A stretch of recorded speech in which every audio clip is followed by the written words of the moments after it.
बिस्मिल्लाहिर्रहमानिर्रहीम। अर्की तमहीद। कुरान पाक इन तारीखी वाक़ियों को सिर्फ इसलिए नहीं बयान करता कि वे वाक़िए हैं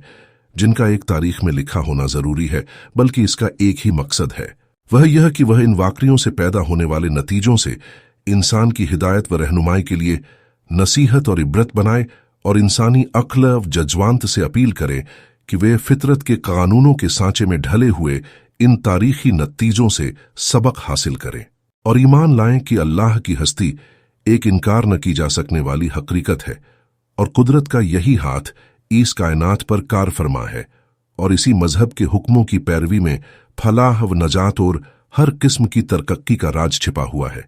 जिसका नाम फितरत का मजहब या इस्लाम है। कस्सुल कुरान से लिया गया। पहला इंसान हजरत आदम अलैहिस्सलाम के बारे में कुरान मजीद ने जो हकीकतें बयान की हैं, उनके तफसीली तज़किरे से पहले यह साफ हो जाना जरूरी है कि इंसान के आलम वजूद में आने का मसला आज इल्मी निगाह से बहस का एक नया दरवाजा खोलता है। यानी इवोल्यूशन, विकास का यह दावा है कि मौजूदा इंसान अपनी शुरुआती पैदाइश ही से इंसान पैदा नहीं हुआ, बल्कि मौजूद कायनात में उसने बहुत से दर्जे तय करके मौजूदा इंसानी शक्ल हासिल की। इसलिए कि जिंदगी की शुरुआत ने कंकड़ पत्थर पेड़ पीढ़ों की अलग अलग शक्लें अख्तियार करके हजारों लाखों वर्ष बाद एक एक दर्जा तरक्की करते करते पहले लबूना, पानी की जोंक का जामा पहना और फिर ऐसी ही लंबी मुद्दत के बाद जानदारों के अलग अलग छोटे बड़े तबकों से गुजरकर मौजूदा इंसान की शक्ल अपनाई। और मजहब यह कहता है कि कायनात के पैदा करने वाले ने पहला इंसान हजरत आदम की शक्ल ही में पैदा किया और फिर उसकी तरह एक हमजिन्स मखलूक हव्वा को वजूद देकर दुनिया में इंसानी नस्ल का सिलसिला कायम किया। और यही वह इंसान है जिसको कायनात के पैदा करने वाले ने तमाम पैदा की हुई चीजों पर बरतरी और बुजुर्गी अता फरमाई और अल्लाह की अमानत का भारी बोझ उसके सुपुर्द फरमाया और कुल कायनात को उसके हाथ में सधा कर जमीन के खलीफा और नायाब होने का शरफ उसी को बख्शा। बेशक हमने इंसानों को बेहतरीन अंदाज से बनाया है। अतत 3:5 बेशक हमने आदम की नस्ल को तमाम कायनात पर बुजुर्गी और बरतरी बख्शी। कुरान 17। मैं अपना एक नाइब जमीन में बनाने वाला हूं। अल बकरर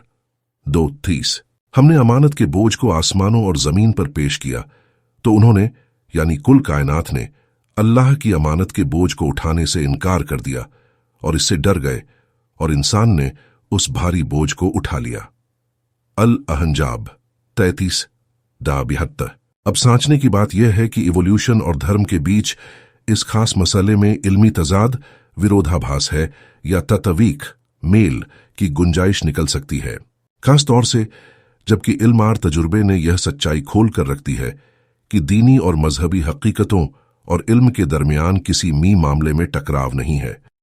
अगर जाहिरी सतह पर कहीं ऐसा नजर भी आता है तो वह इल्म की हकीकतों के छुपे होने की वजह से नजर आता है, क्योंकि बार बार यह देखा गया है कि जब भी इल्म की छुपी हकीकतों पर से पर्दा उठा तो उसी वक्त तजाद भी जाता रहा और वहीं हकीकत निखर कर सामने आ गई जो अल्लाह की वही के जरिए जाहिर हो चुकी थी। दूसरे लफ्जों में कह दीजिए कि इल्म और मजहब के दरमियान अगर किसी वक्त भी तजाद नजर आया तो नतीजे के तौर पर इल्म को अपनी जगह छोड़नी पड़ी और अल्लाह की वही का फैसला अपनी जगह अटल रहा। इस बुनियाद पर इस जगह भी कुदरती तौर पर यह सवाल सामने आ जाता है कि इस खास मसले में हकीकत हाल क्या है और किस तरह है। जवाब यह है कि इस मामले में भी इल्म और मजहब के दरमियान कोई टकराव नहीं है। अलबत्ता यह मसला चूंकि बारीक और गूढ़ बातें अपने भीतर समोए हुए हैं, फिर भी यह हकीकत इस जगह हमेशा नजरों में रहनी चाहिए कि पहला इंसान जो कि मौजूदा इंसान की नस्ल का बाबा आदम है, भले ही तरक्की इवोल्यूशन के नजरिए के मुताबिक दर्जा बा दर्जा इंसानी शक्ल तक पहुंचा हो या पैदाइश की शुरुआत ही में इंसानी शक्ल में वजूद में आया हो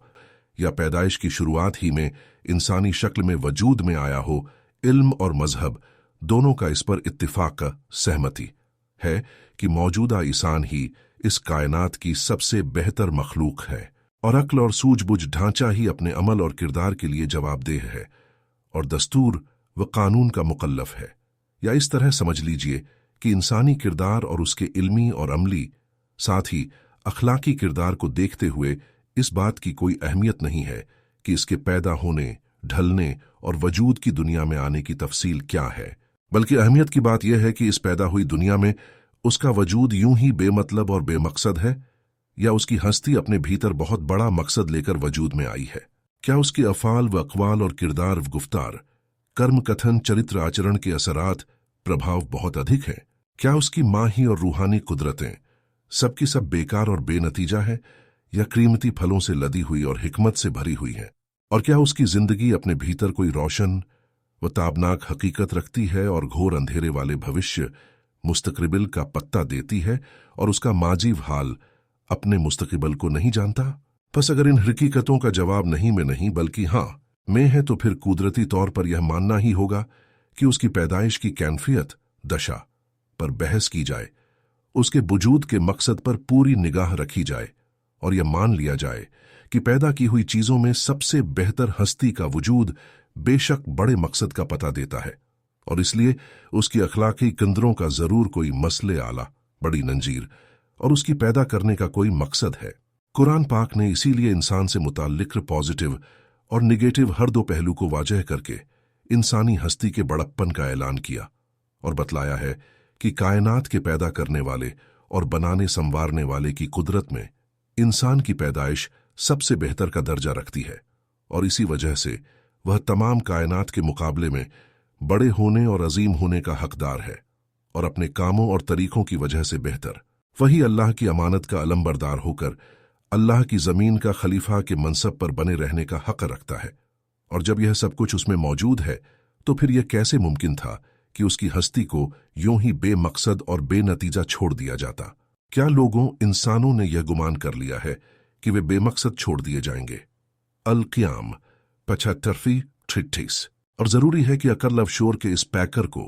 तमाम कायनात में नुमाया बनाकर नेकी एवं बुराई की तमीज अता की जाए और बुराई से परहेज और भलाई के अख्तियार का मुकल्लफ जिम्मेदार बनाया जाए। अल्लाह ताला ने इंसान को पैदा किया और फिर नेकी और बदी की राह दिखाई।